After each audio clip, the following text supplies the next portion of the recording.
Alright folks, welcome to another video here at Dustin Disc. In today's video, I have a special one. We're here at a version of Municipal Gold. Now this is a layout that used to exist many years ago. In fact, there's some old footage out there, the 2014 Mango Classic, where some pretty big names for both MPO and FPO played on this very layout for a big tournament. Now, this particular Muni Gold layout is not exactly the same as that one, but it's pretty darn close, and it's a lot of fun. But it's also very challenging. This course has a lot of par threes well over 400 feet, which make it tough to score on if you do not have the distance. And there's also just tons of out of bounds you have to deal with. And so you really have to be accurate, play conservative, play smart to have a good chance to have a good score here. I've played here twice already, and my best score is 1 over par. I think I can maybe get a couple under par, but it's very tough. Also, if you're playing the Halloween Growler tournament, then you will probably play this course. Pools A, B, and C will be playing this at some point throughout the weekend. And other than that, for those of you out there, it's just like a fun new course for you to watch me play. So here we go. Hole number 1 on the Muni Gold layout is going to be between 415 and 425 feet. OB sidewalk and left of sidewalk. And so you have to stay on this right-hand side of the fairway to give yourself a chance with the basket way down there.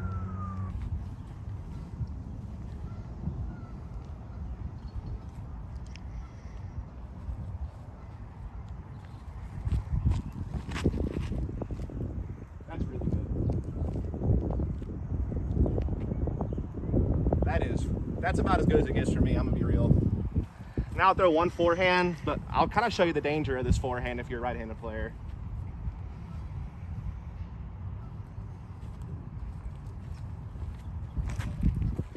See how it hovers over that sidewalk? If you don't have enough stability or you get a headwind, it just rolls left and you're never in bounds. And that's the scary part. But low wind or tailwind, definitely can throw a good forehand here if that's your preferred throw as a right-handed player. Let's get down there. Okay. All right, so I kind of wanted to show you all the challenges of this hole, and that's why I threw 2 different throws. Again, the forehand kind of challenged the sidewalk a little bit longer. A headwind could have pushed it out of bounds, so a little scary. But here's where I landed. It's about 150 feet from the pin. Totally fine for me, because I'm not birdieing this hole anyway, and it sets up like a pretty routine forehand approach shot. But we're gonna go play what my main play is, which is this backhand turnover that I threw. All right, so this is where my backhand turnover landed. Again, this is my primary play on this hole just because the headwind here is very common, and I'd rather miss right than go out of bounds left. And I'm about 115 feet from the pin. It's pretty much the same shot I had over there. Just pretty much a simple chip forehand, or you can even go chip backhand, and you should be good.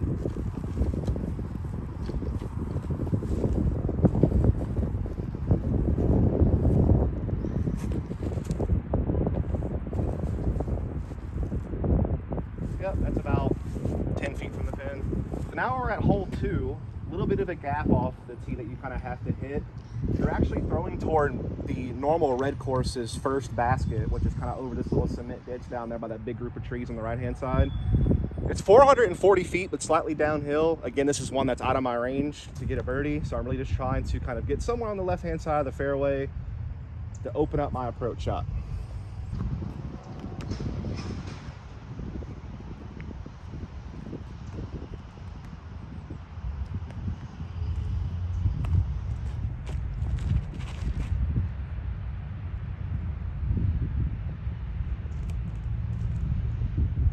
Yeah, it's a pretty safe shot, dead center fairway, sets up my approach the way I want it.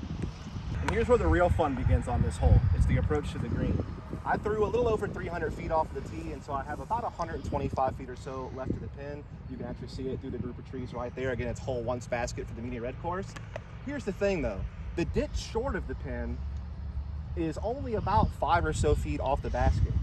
It makes you want to short your approach to kind of get you close to the pin. A little too short though, you fall into the ditch, you go out of bounds, unlucky. The other thing that you can do is try to power it and make sure that you make it across the ditch. But if you do that, leave yourself a death putt going back towards that ditch. You miss your putt, you're still taking a bogey. So this is a very tricky approach. I think a lot of times the shot looks a lot closer than it really is, and so people tend to kind of short their disc into the ditch. Also, you'll notice that me being on the left side of the fairway gave me the most open lane to the basket with the left to right moving shot. If you go really right into kind of hole 3's fairway, then maybe you could throw a left or a right to left shot there, but otherwise you're throwing something over those trees, which is really tricky. So I actually really like this landing zone. Let's see what we can do.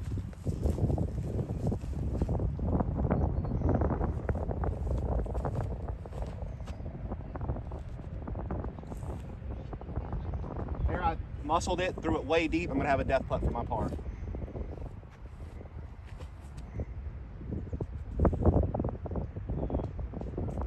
the same exact thing. It's so hard to gauge the distance just right to not go too deep, but to make sure you make it over that ditch. You could, in theory, try to lay up short and putt over the ditch, but even that's like really tough to get completely accurate. Okay. All right, so here's where my approach landed, and as you can see, death putt, ditch right behind the basket. You miss, you left or right or too high, you're going in there, you're taking a bogey. So, or actually a double at this point since I'm already here. So, man, this is a scary hole.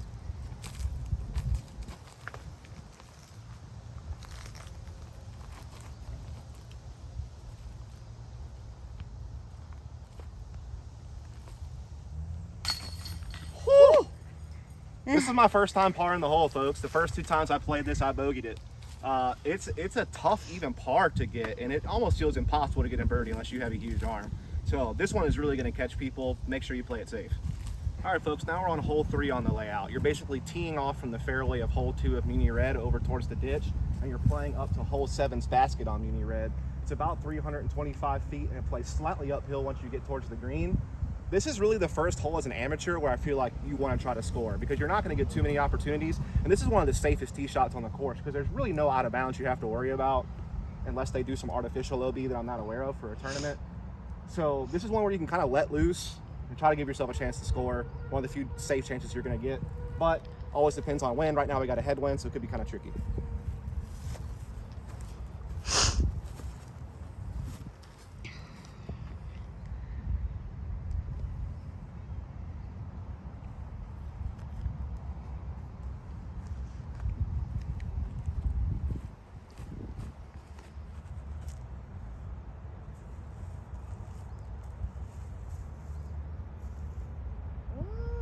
We might have a putt. We might have a putt. Headwind kind of killed the distance a little bit, but we might have something.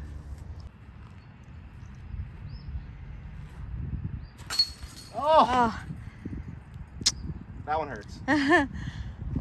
I was a little left and center. Sometimes those stay, but these are older baskets, so no grace on that one. So still at even par. Dang! So now this is where the front nine starts kicking it up a notch. We're on hole number 4. This is 360 feet. It is way down there, and it is through a very, very tight tunnel, as you can see. And there really is no gimmicks to get around hitting this central gap. I mean, you could kind of maybe go wide left, but those gaps are even kind of smaller, honestly. So really it's about trying to have a clean tee shot, and if you don't, put your scrambling shoes on because it's going to be a tough par. This is also like past my distance range even, so it's like I have to yak something as hard as I can and try to be accurate to even have a hope at getting to like circle 2. But that's really not even my goal on this hole, honestly. My goal is just to try to give myself a chance to par.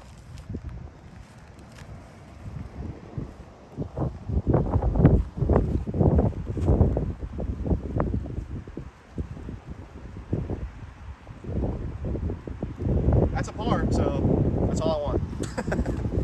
So I landed about 270 off the tee, so I still have about 100 feet or so to go to the pin, or just under 100 feet left to go. I kind of got caught up on this little area here, which stopped me from maybe getting a little bit further, but probably not much, honestly. But at least I have a straight look to try to get myself a par. It's a little jump putt action and just try to get myself up there. Work it in. Ooh! I gave it a chance, now I gotta tap in par, so gotta be happy with that. Yep. All right, folks, now we're on the hole number 5. This is another hole that's somewhat more scoreable than some of the other holes that we've played so far, especially for AM, so it's definitely one you kind of want to attack. OB, sidewalk, and left to sidewalk. There is a lane down the left-hand side, but you're really risking the out of bounds at that point. Usually people will flex something up the center, or I guess you could throw like a really wide hyzer, really wide right, and try to pull something, but I don't know how you get enough right to left movement to have yourself a putt. So usually kind of just up the center towards the wall over there is kind of your best bet. At least want to like be on the green. Just gotta try to get to the green.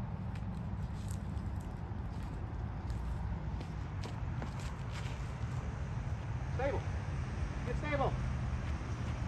Get stable. Headwind not allowing it today. Alright, so luckily I actually did stay in bounds, but just barely. But that headwind just rolled me over way right.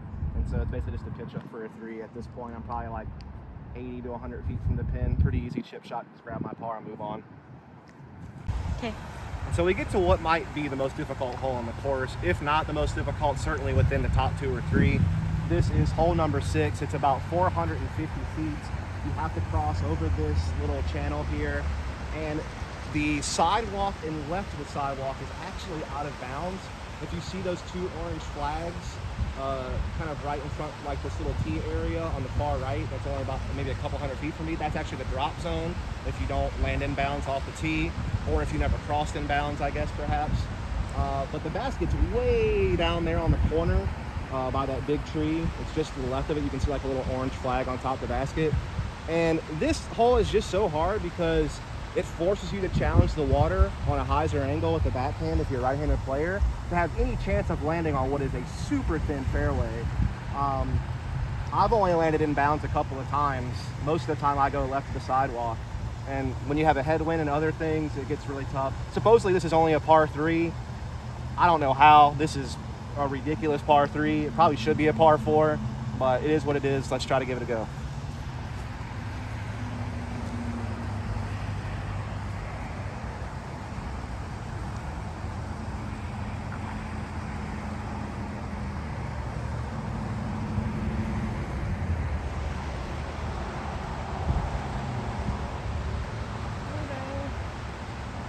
That doesn't look great probably, but there is kind of like a little patch of land that kind of juts out into the water over there. So I may actually be dry and inbounds. There is a chance. Yep. All right, so this is that patch of land I was talking about that kind of juts out on the right-hand side of the fairway towards the water, which kind of gives you a little bit of a landing zone before you actually get to the green. A lot of high-distance players will probably just try to play the big hyzer over this dead tree and spike into the green, but I just don't have that kind of power. So this is about as good as it gets for me. We should try to pitch up and grab a par.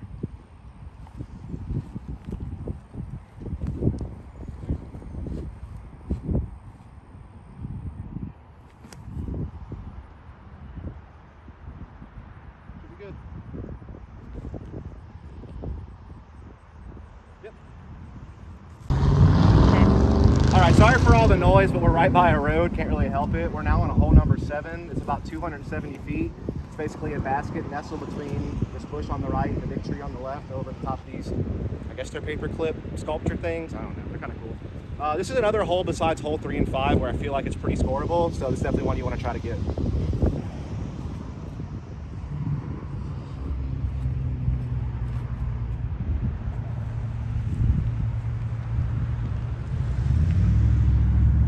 We like that. Big fan.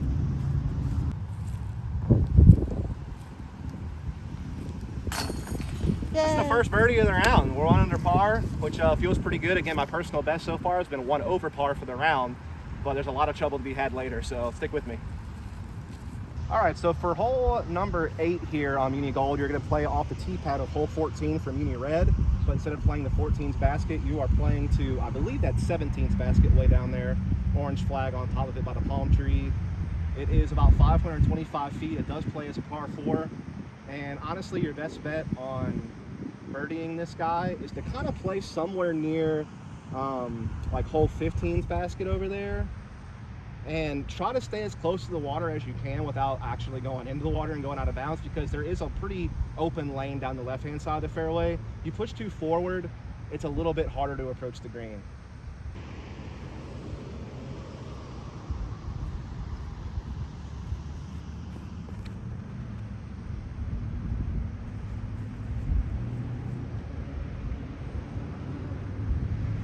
Basically exactly what I wanted to do. Puts me in a good spot to definitely grab par, but maybe get a birdie.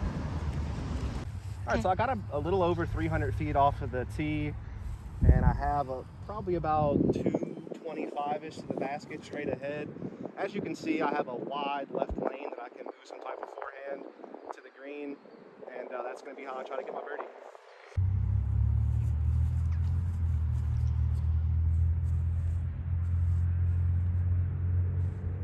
I think I pushed too far forward and didn't get to the right enough, but we'll see. Yeah. All right, so kind of as I expected, I didn't get as right as I wanted to. I thought the tail would stay with me out a little bit more than it did, but I still have a circle 1 putt for birdie, so it's not too bad.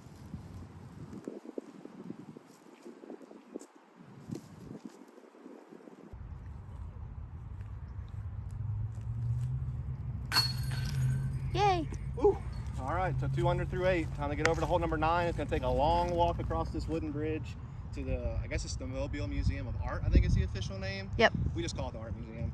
And so that's where you're gonna have to go to trek your way over to hole 9's tee pad. So a pretty long transition, but it is what it is. Yep. All right, so now we're at hole number 9. It's right in front of the Mobile Museum of Art. The basket's actually not out yet, just because I don't think they wanted it out just near the museum with people always kind of in and out of this parking lot. So it's not going to be out until tournament day, but it is flagged up there. You just can't see it from here. But basically it's like a little over 400 feet, pretty much dead straight ahead, with the sidewalk being the OB line on the left-hand side of the fairway and with the ditch being the OB line on the right-hand side of the fairway.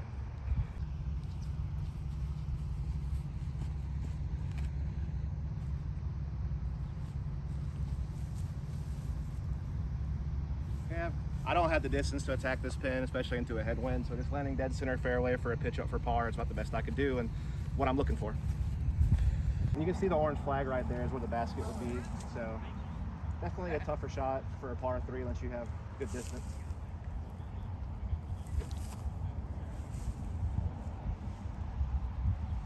I think I'll give myself that par. I'm like 5 feet from the flag.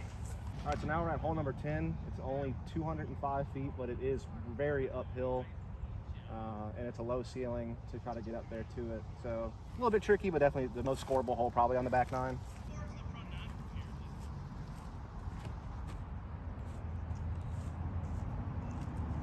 Give me some kind of putt. Yeah. All right, folks, we're now at hole number 11. And if hole 6 isn't the hardest hole on the course, this one certainly will be. It is 450 feet.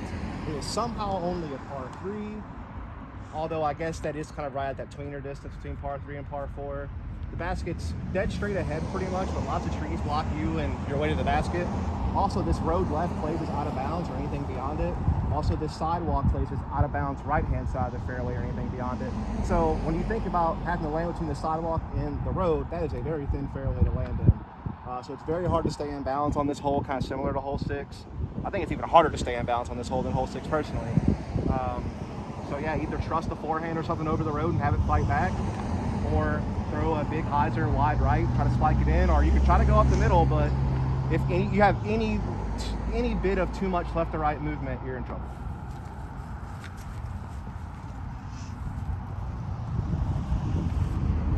Also, the big thing is if you're throwing a forehand with something upper speed, it's probably going to skip really hard, and that's the other big issue you run into on this hole if you're trying to stay in bounds with a forehand.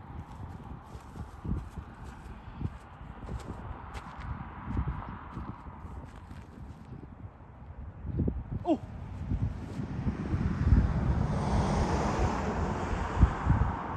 I don't know if I stayed in bounds. I might have, it got up and rolled. Looks like you did to me. We'll see when we get down there. I'll try another little play here.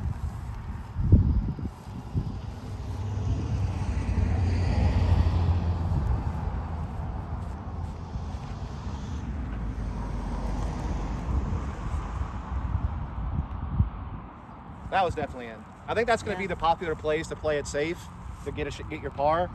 You have to have an arm to get a birdie on this hole. It's so hard as a par 3. Yeah.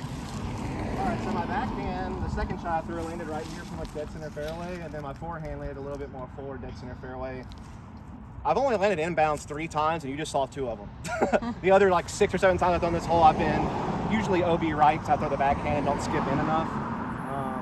A couple times I tried a forehand, it would just skip, because I wasn't good over the road enough, it would just skip like middle of the fairway way out of bounds. So it's tough, and right now it's pretty calm, which made it a little bit easier. In windy conditions, good luck staying in bounds on this hole. Like seriously, it takes a perfect shot. So I did want to get in a birdie on the last hole, by the way. I was kind of getting rushed because there's people right behind me, and so I didn't really get a chance to like film it. I had to hurry up and tap out real quick to like not be in people's way. Take my word for it, please.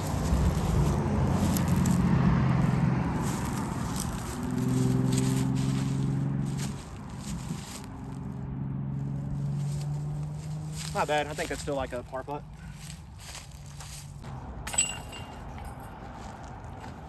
All right, so now we're on hole 12. This is 320 feet. It's a blind shot.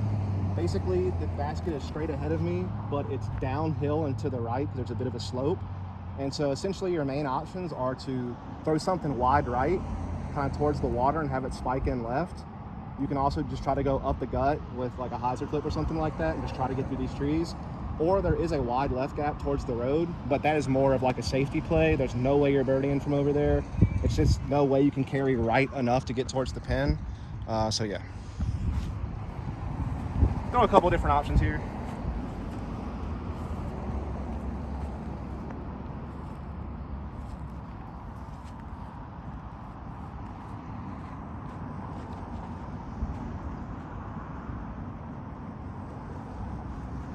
That's the up the gut option, just like a slow turnover. Works out pretty well.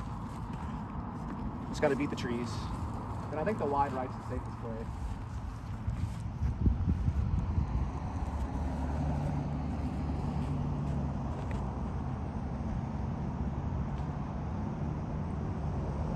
I caught a little bit of cabbage there, but it's still a good shot. All right, folks, so my two shots landed pretty much right next to each other. This is my second shot that kind of spiked into the left, and then that was my slow turnover, the first shot I took. Both of them are pretty much just pitches up for par. This is a very tricky green because it slopes pretty heavily left to right. So if you're on the left side of the fairway putting downhill towards the basket, you can get some pretty nasty rollaways. So playing more towards the right-hand side of the fairway and then throwing an approach shot that kind of spikes into the hillside is probably your best chance to make sure you get your par.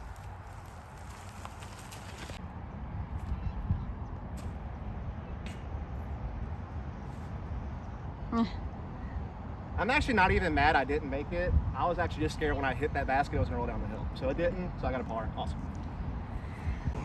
So aside from the transition between holes 8 and 9, where you have to go from the Muni Red side of the park all the way over to the art museum, this is another kind of longer transition. When you get done, just go up and to your left and just kind of keep walking alongside the road, and eventually you'll find hole 13's tee pad. All right, folks, we're now on hole 13. It's downhill, 300 feet. You have kind of two options, in my opinion, on this hole. You can either try to go straight up the middle through this really tight gap, perfect hyzer flip shot, try to rise to the basket, or you can maybe see here on the very left, this last tree on the left before the road is a Mando, where you have to stay to the right of it. But it's a pretty wide gap. You can throw a forehand over the road. I think the only OB on this hole is the road. I don't think the sidewalk plays its OB on this one, while it does play OB on a lot of other holes. So I think the safe play is just to kind of send it over the road, just spike it in, and then you're good to go.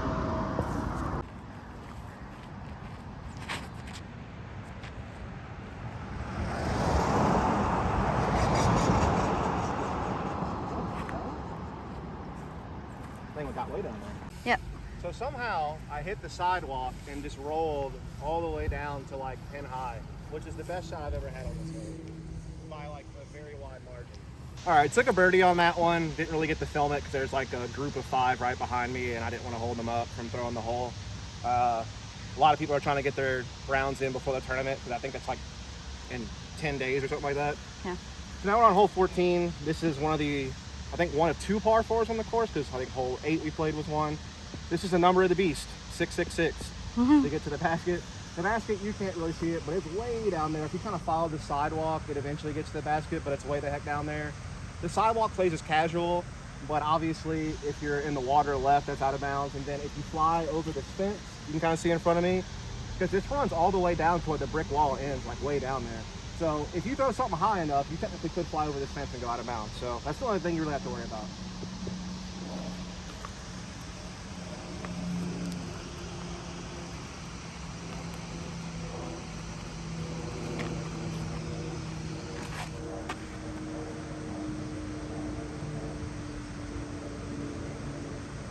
That's good. All I really want is to get down the fairway. Yeah. All right, folks, now you can see the baskets up here on the slope, just to the left of the sidewalk. I probably only got like maybe 300 feet off the tee, if that. So I still probably have like 360 to 375 left to go. So yeah, I'm really not trying to ever birdie this hole. I'm just trying to get up there and give myself a chance to make sure I get a par. I just like throwing forehand on this hole because it kind of just keeps me fading away from the water. If I nose up a backhand, I can easily just carry a left forever and be OB. As long as there's no crazy headwind, I feel like a forehand's a pretty safe play on this hole.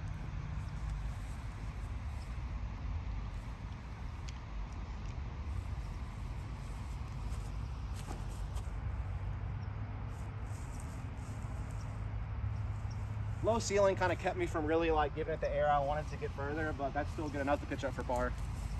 Yeah. It's a pretty easy chip shot. It does slope right to left a little bit, so backhand approaches can be a little bit scary. Could have some roll-away potential on a missed putt, but other than that, pretty routine.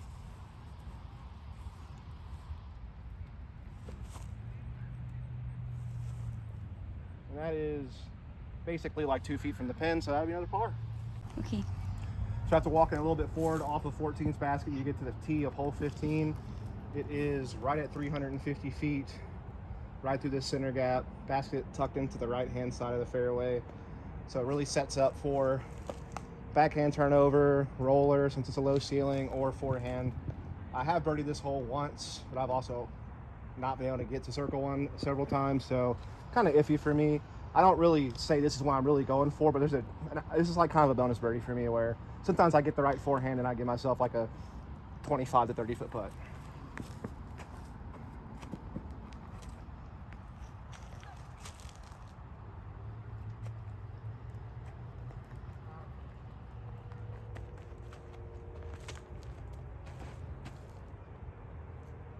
Might be it. We're close. I skipped up there, probably circle 2. All right, so this is where I landed off the tee. Like I said, there's been a couple of times where I've gotten the perfect forehand and I'm giving myself like a 25 or 30 foot putt kind of by that bush. But today I just didn't get enough behind it, so I'm like 80, 70.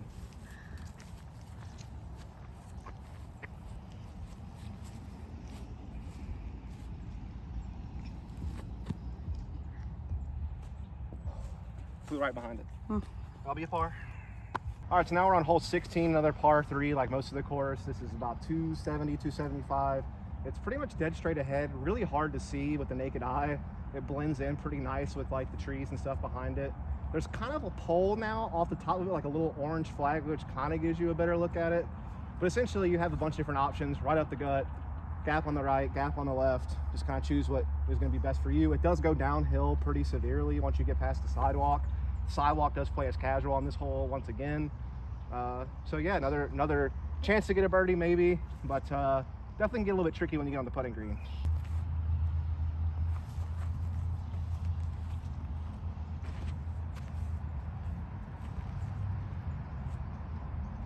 Down there somewhere, we'll see.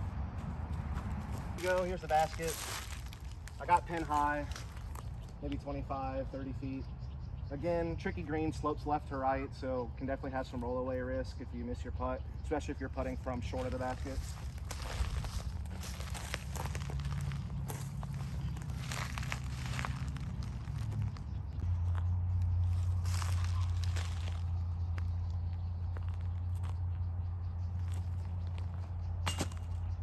Okay.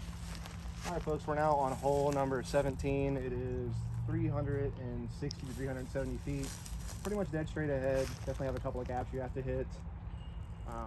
Just whatever you're comfortable hitting a gap with. A little bit of left to right movement certainly would be best, as water is left, would be out of bounds.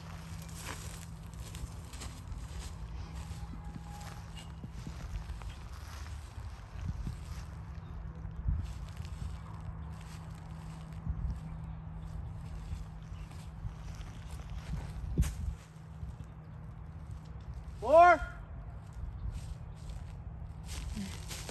So I kind of just picked up my disc after that tee shot because there was some guy with some pretty serious camera equipment taking some pictures of like wildlife on the water. And I landed like 4 feet in front of him. So I had basically a 60-foot pitch up for a par, so we'll just give it a par. And now the last hole is hole 18. It's going to be an elevated basket, basically tucked in right next to the OB left ditch. And so basically you kind of have your options. You either kind of try to get aggressive and not go too outside and actually try to get close and give yourself a birdie putt, or do you play really safe, swing it out really wide right, get center cut, and then just pitch up for your par. So kind of on you on what you want to do. I have been able to birdie this hole a few times when it wasn't windy, because like 300 feet is kind of like right near my distance cap, but with it being a headwind today, it doesn't seem very likely it's going to happen.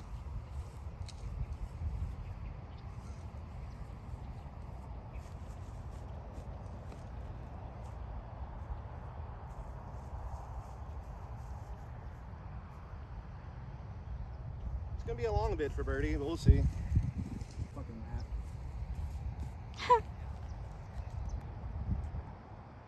It's gonna steer the ball. You see Matt back there being stupid? Yes. Ready? Yeah. Alright, here's my putt for birdie. A little bit scary with the elevated putt, but that's what we can do.